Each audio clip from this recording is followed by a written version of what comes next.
The Horus Heresy,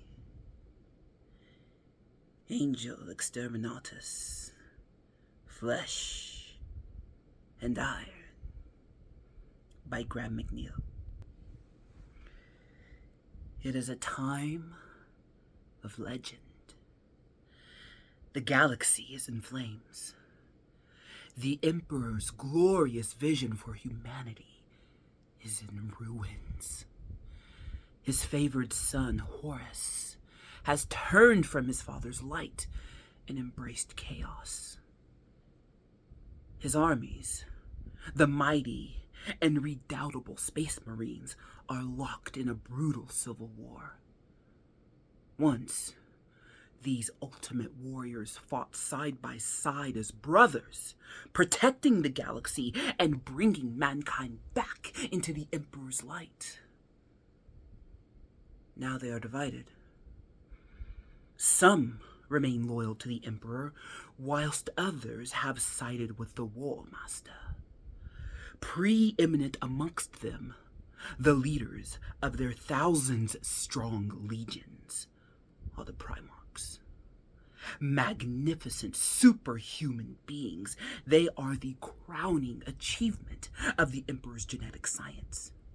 Thrust into battle against one another, victory is uncertain for either side. Worlds are burning. At Istvan V, Horus dealt a vicious blow, and 3 loyal legions were all but destroyed. War was begun, a conflict that will engulf all mankind in fire. Treachery and betrayal have usurped honor and nobility. Assassins lurk in every shadow. Armies are gathering. All must choose a side or die. Horus musters his armada. Terra itself, the object of his wrath. Seated upon the golden throne, the Emperor waits for his wayward son to return. But his true enemy is chaos. A primordial force that seeks to enslave mankind to its capricious whims. The screams of the innocent, the pleas of the righteous resound to the cruel laughter of dark gods. Suffering and damnation await all who should the Emperor fail, and the war be lost. The age of knowledge and enlightenment has ended. The age of darkness has begun. The call of death is a call of love. Death can be sweet if we answer it in the affirmative, if we accept it as one of the great eternal forms of life and transformation. The moment where man becomes something greater than his rude beginnings, a flying, godlike, shimmering, diaphanous, beautiful creature. That will be my apotheosis, where I become a general principle of being, insatiated throughout all the vistas of the Imperium. The Primarch Fulgrim, my Phoenician imago. Guilt upon the soul, like rust upon iron, both defiles and consumes it, gnawing and creeping into it, until at last it eat out the very heart and substance of the metal. But if all the world hates you and believes you wicked, while your own conscience absolves you from guilt, you will not be without friends. The Primarch Perturabo, in willing sacrifice. I assure you, my children, it will not be long before your domain has become a place of insanity, as the angel Exterminatus sends his consorts, demons in human flesh, to kill and maim. All shall suffer at the hands of this avatar of debauchery, and from its heart shall be loosed countless numbers of demons, for the gates of damnation are opening wide.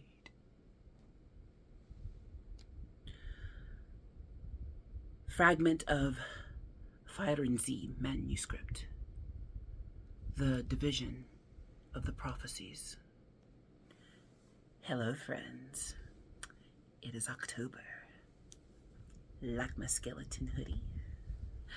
There's only one subject in all of Warhammer that is appropriate for October, the month of Halloween. This month, we shall fully embrace and celebrate the fallen, the chaos, the worshippers of Slanesh, the Emperor's children.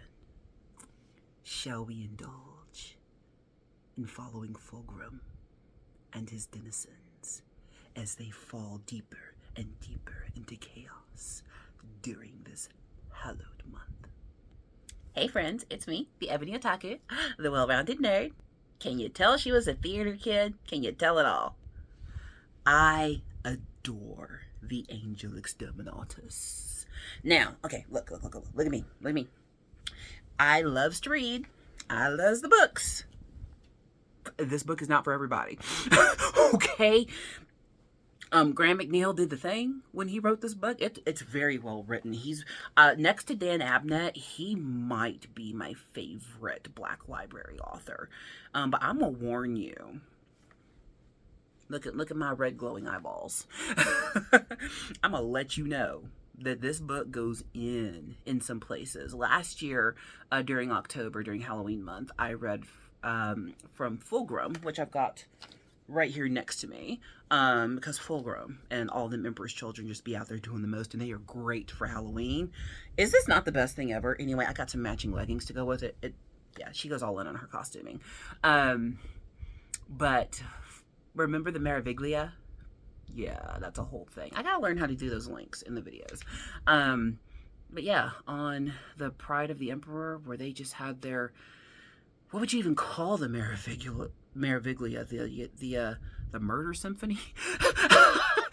So, honestly, that was light compared to some of what is in the Angel Exterminatus. The reason I chose to follow Emperor's Children stories is, at least for me, in all of what I've read and the Primarchs that I follow, I don't follow all of them. I'm well aware of Mortarion and Angron. Well aware. They're not my favorites. You like what you like. But out of what I've read, the Emperor's Children, they are the most Halloween appropriate. They go all the way in to the carnality. They are not shy about their debauchery. They are all in. And I think that's rather appropriate for the season, because part of the fun of Halloween, I know everyone doesn't celebrate. I get that. I grew up Baptist. Was I Baptist? I went to a Baptist school. Church was non-denom. Yeah, it was weird. So I've grown up with we don't do Halloween, but let's do Hallelujah night or trunk or treat or have a party. I'm like, but it's still on the night and we're still dressing up and we're still getting candy. We're just going to call it something different. Okay, what else? If that makes you feel better, if you like it, I love it. It's the same crowd that will condemn Harry Potter. I'm just talking about based on the story, not the author. I did a whole thing about that. But you will condemn a Harry Potter but embrace Lion, the Witch, and the Wardrobe, which is in the title. Anyway, so yeah, confusing. But I'm one of those people who, I love learning about traditions and holidays from all over the place. And part of the fun of Halloween, at least the American style version of Halloween, which I think, isn't Halloween? Or I don't know who originated the Halloween holiday. Let me not try to be a historian. But at least in our version, we kind of enjoy the macabre, the scare yourself on purpose. Like, it's the month when all the streaming services put all the horror from like September to November. All the horror movies are available. And I love me a found footage horror. I love a zombie movie. I find it, I like the supernatural horror stuff. If it could have happened, I don't want to watch that. I don't do Saw. I don't do torture. I can't say that word, but y'all know what I mean. The torture P movies. Yeah, I don't watch those. I don't like those. To each their own. But I ain't watching the Human Centipede. It's not gonna happen. I just listened to a description of it once. I was like, not for me. But I do love a good zombie movie. Found footage are just a guilty pleasure, and the Emperor's Children and their shenanigans fit all the way in there when it comes to Halloween. So I think for this month I'm going to do a lot of readings from Fulgrim, the Angel Exterminatus, and then we're going to jump forward into 40K and read from Fabius Bile as well. Because Fabius, oh my goodness, the apothecary of the Emperor's Children, he is in Angel Exterminatus quite a bit. In his Apothecarian, we're going to read some of those scenes. This is your warning. I'm just letting you know. There's going to be some of what I read, and you're going to go, they were not written for 8-year-olds, okay? All right, what can I tell you? But why not do something different and fun? Weird definition of fun for the month of Halloween. You like my red glow? Look at her stepping up her game. I can't wait till my little microphone comes in. Then my audio will be really good. But yeah, we're just gonna get in the mood. I know Hello Kitty kind of ruins it, and well, Pochita counts for Halloween. I think Elmo kind of ruins it. But yeah, let's have some fun reading from. So getting into the Angel Exterminatus. This is all about Fulgrim and Perturabo. In Fulgrim, we're looking at the relationship between two other brothers, Fulgrim and Pharaspanus. Amongst the Primarchs, those two are probably the closest to one another, as close as these Primarchs get to being really in brotherly love with each other. And in Angel Exterminatus, spoiler warning, go read it, Fulgrim tricks another of his brothers into helping him become the Angel Exterminatus, basically. Which is quite a feat, because the Primarchs, as we read in the open, they're superhuman. Oops, I kicked my stand. They're superhuman. They're not just great warriors. They're also the greatest tacticians. They are the greatest learners of law. They are well spoken. They are the greatest thinkers. They are the greatest of everything that humans can be. So the only one who could fool a Primarch is another Primarch, and the Primarch in this case who gets fooled is Perturabo. I didn't know much about Perturabo until this novel. Kind of dig Perturabo. Don't think I'll ever do his Legion. But I felt bad. I mean, I love me some Emperor's Children. And that's my hill, okay? That's my hill, and I'm laying on it. I love my Emperor's Children, even in their chaosiness. But Fulgrim did Perturabo dirty. And we're going to get there. Ooh, he did him wrong. He did him so wrong. But let's just have fun reading. We're going to start just with our introduction to Perturabo. And I'll probably do more of these readings and other types of videos this month, just for the sake of the Halloween and to get through the story. And don't be surprised if I just, like when I do Dune, when I remember to, and I just read. I plan on doing that with these. Let's just read and enjoy the story. I cannot read the entire book. I do not need the Black Library coming after me. But we are going to read excerpts and try to keep the story moving well. I think it'll be fun. Let's start just with who is Perturabo and a little bit of his backstory. Book 1. Terra Figula. Theogenes. 1. Death below. The unknown above. One choice. A moment's inattention or a single slip, and he would be dead, broken on the knife-bladed rocks below. His fingers were bloody, gripping the cliff by narrow handholds. The muscles in his calves were vibrating like plucked strings, and his arms burned with acid, though he had no memory of exerting himself. How had he come to this place? He had no answer to that, nor did he know much of anything save that the rugged wall of rock before him was slick with water and vanished into the mist of rain above him. What lay at the top of this cliff? No answer was forthcoming, but what lay at the bottom was clear enough. His right hand was cramping, and he eased each finger from the rock with the gentlest effort, trying to lessen the pain in each joint. Long black hair hung before his eyes as he shook his head to clear his vision. The motion almost hurled him from the cliff, and he clamped his fingers even harder to the rock. He spat rainwater and looked up in the gray smur of misty clouds. How close was the top of this cliff? Would it be easier to climb? Or was the ground, distant as it was, closer?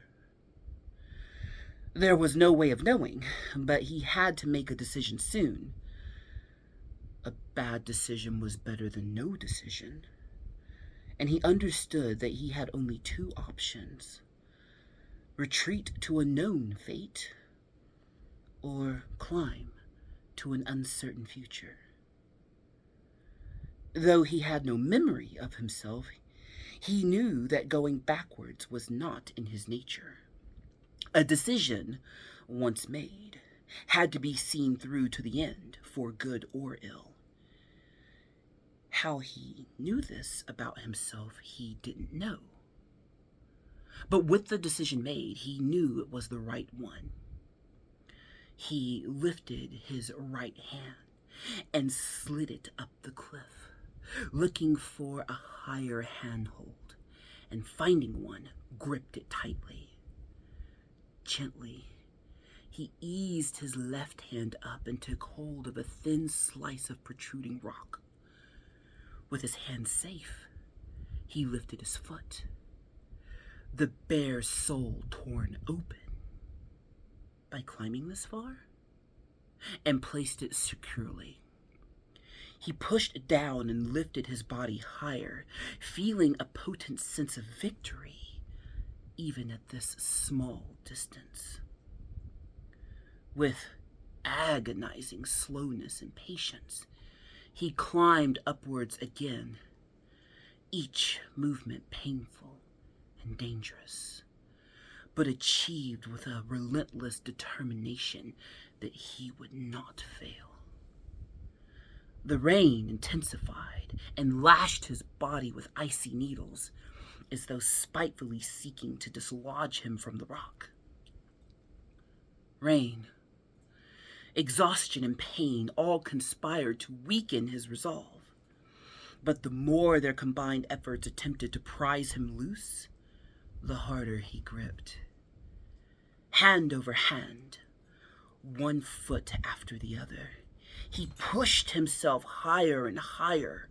Each moment of ascension was a rebirth, each continued breath a revelation. The rocks below diminished as he climbed, yet as the clouds above seemed to climb with him, revealing yet more of the cliff, but no sign of a summit.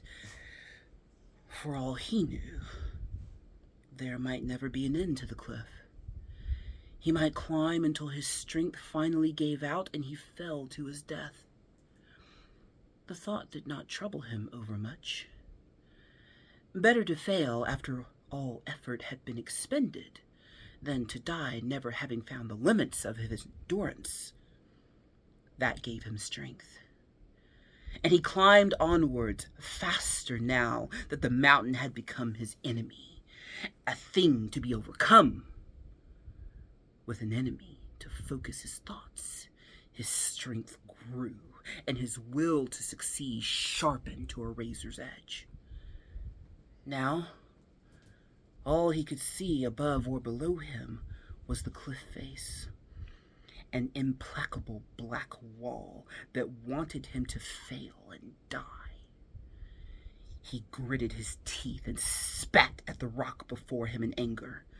Blood ran down his arms like thick runnels, his hands torn and open to the bone by the jutting slivers of rock bearing his weight. But the pain was nothing compared to the thought of letting his ascent beat him. Why the thought of defeat should be so painful to him when he did not fear to die, he did not know. After all, what did a man with no memory or future have to fear?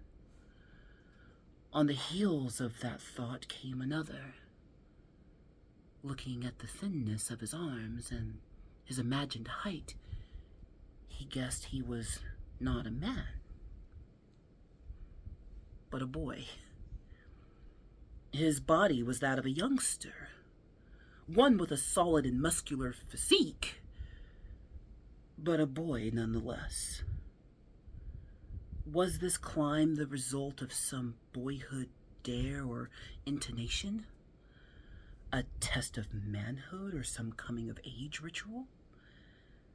A thought danced on the edges of recall, a brusque figure of towering proportions instilling a will of iron within him, daring him to fail, and knowing that he would not. The memory faded, but with its departure, another feeling stole upon his thoughts. He was not alone. Someone, or something, was watching him.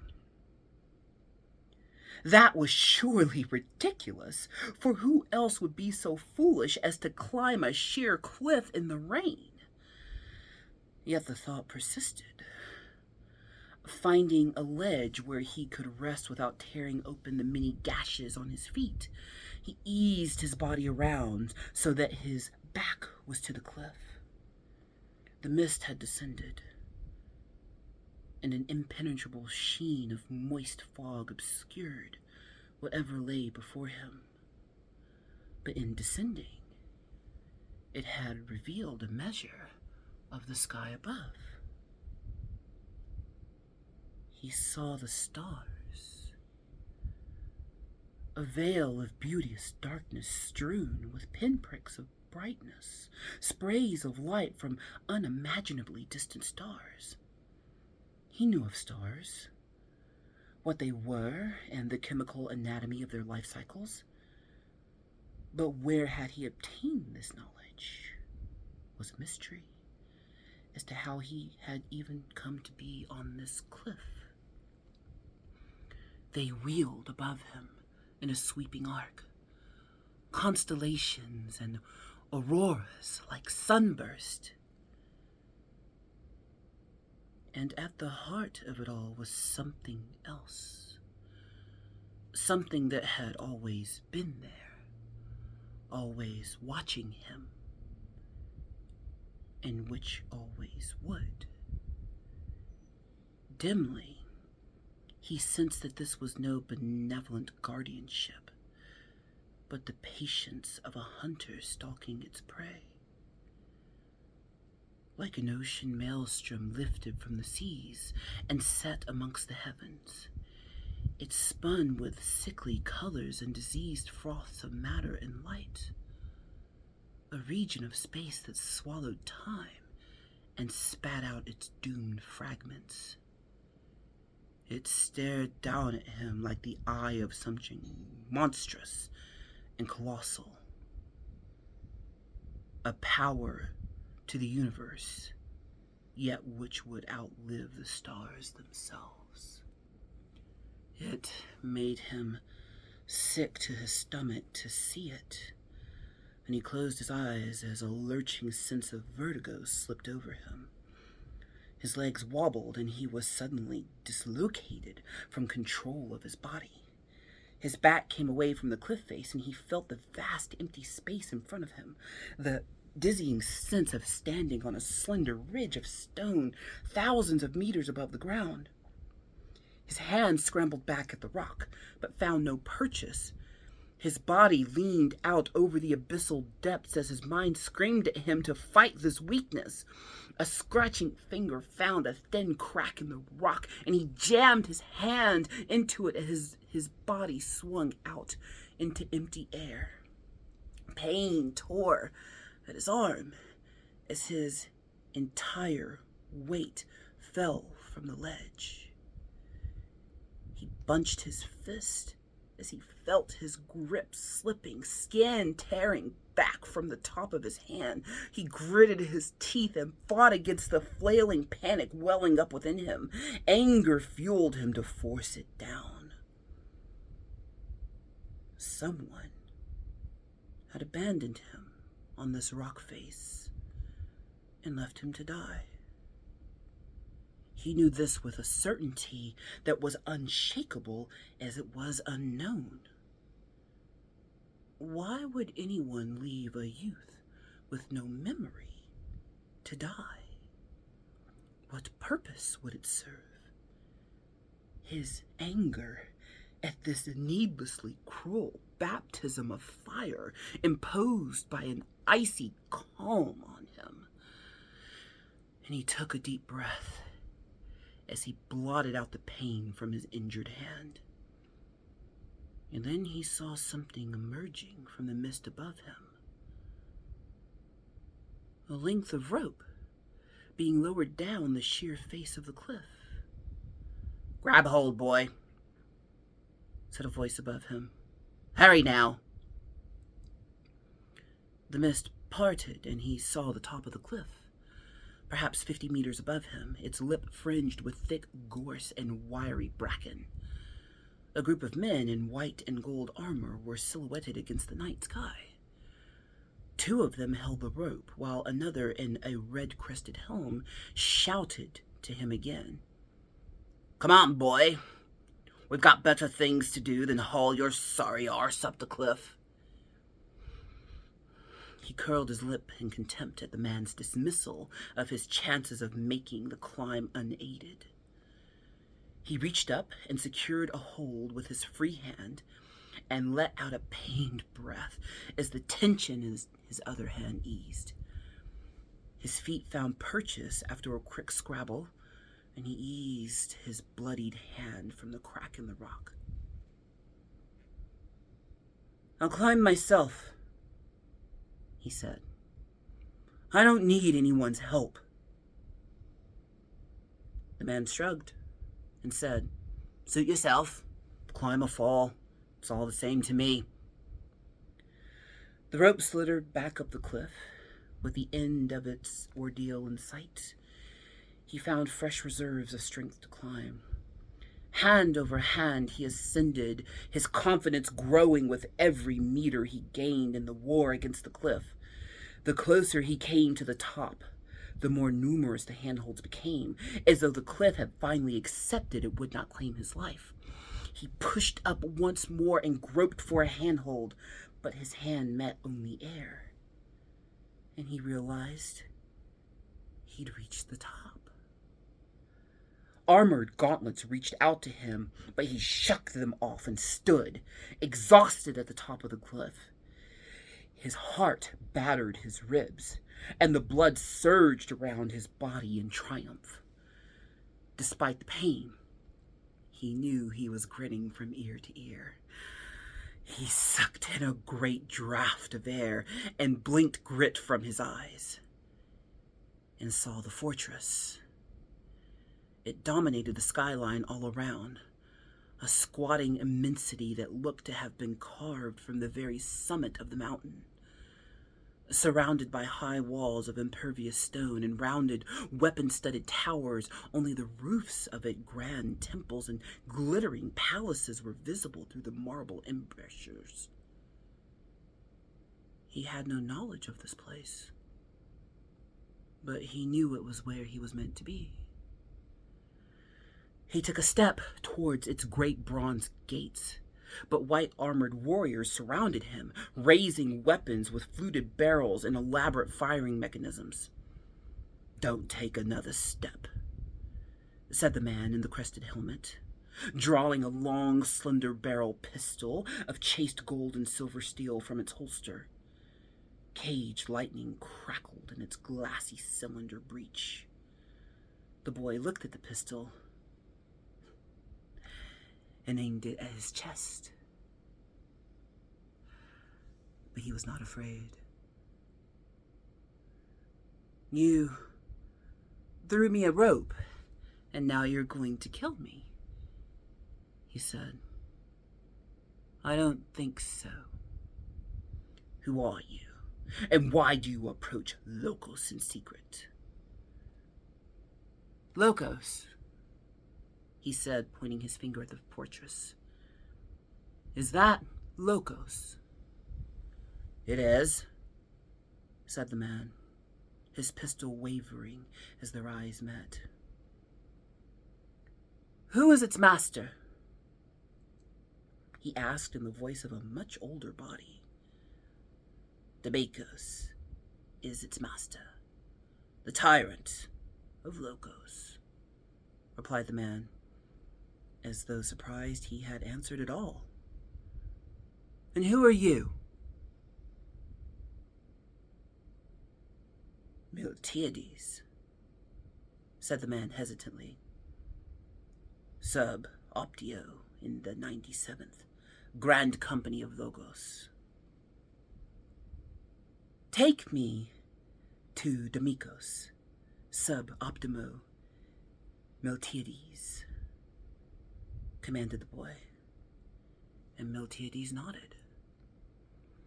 He swept his eyes around the rest of the warriors, meeting each man's gaze and watching as one by one they lowered their weapons.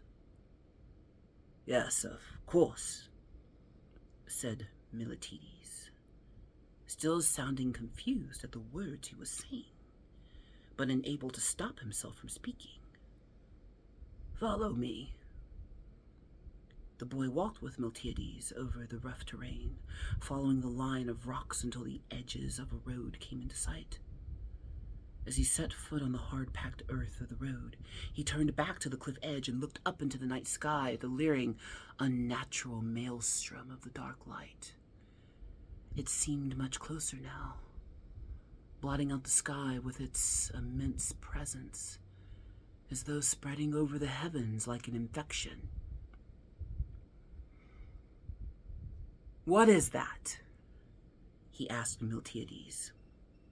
"What are you looking at?" "That," he said, pointing to the malignant wound in the sky. Miltiades shrugged. "I just see stars." "You don't see the star maelstrom." "Star maelstrom?" "You really don't see it?" asked the boy. "Any of you?" The warriors around him shook their heads, oblivious to the sight it appeared only he could see. That it was invisible to him was just another of this night's many mysteries. "Who are you?" asked Miltiades. "I should have let you fall, but..." A number came into mind, but he was so much more than just a number. He had a name, and now that it had been asked of him, he found that he knew it. "Who am I?" said the boy. "I am Perturabo." I might like this hood way too much. Gotta wear it every day. In October. It's kind of great. Hair must come out though, itching my back. So we're gonna read more. I love the origin stories of the Primarchs when you find them on their planets, and we find out how they became the rulers of their planets, the trials they had to go through, and then when they meet the Emperor, do they acknowledge the Emperor is oh dear da, or are they like, "Not you, not today. Who are you, stranger?" I doubt. I be the doubting Thomas. It's just the best part. But Perturabo, who tried so hard, who even before he knew who he was, knew it was in him to try with all of his might. It makes it all the sadder that Fulgrim did him so dirty in this book. So we're definitely going to read about Fulgrim and Perturabo during October. We're also going to read about old Fabius and what he'd been getting up to in the belly of the pride of the Emperor. Because Fabius, Fulgrim's one thing, but Fabius be Fabiusin all over the place in this book. And we are going to explore. So this is your warning. This is your last warning. Well, I'm going to warn you in the next video. But the next video, we're going to get into what Fabius is doing. So there's like 4 stories happening at once in Angel Exterminatus. That's how good writing works. We got multiple plots happening that coalesce together at some point. But when we talk about the Fabius stuff, he just in there Fabiusing people up. And it's sad. And there's actually one particular warrior who's captured by Fabius who is fighting against what the Emperor's Children Apothecary is trying to do to him. And when you get to the end of the book and realize that what Fabius has done to him, it's just like, Fabius is crazy. And he don't care. He gone full Slanesh and he does not care. But I hope you enjoyed that. It was a straight through reading. I did actually, do some once over so I wouldn't make too many mistakes. I don't think I made a ton of mistakes, but there were a few.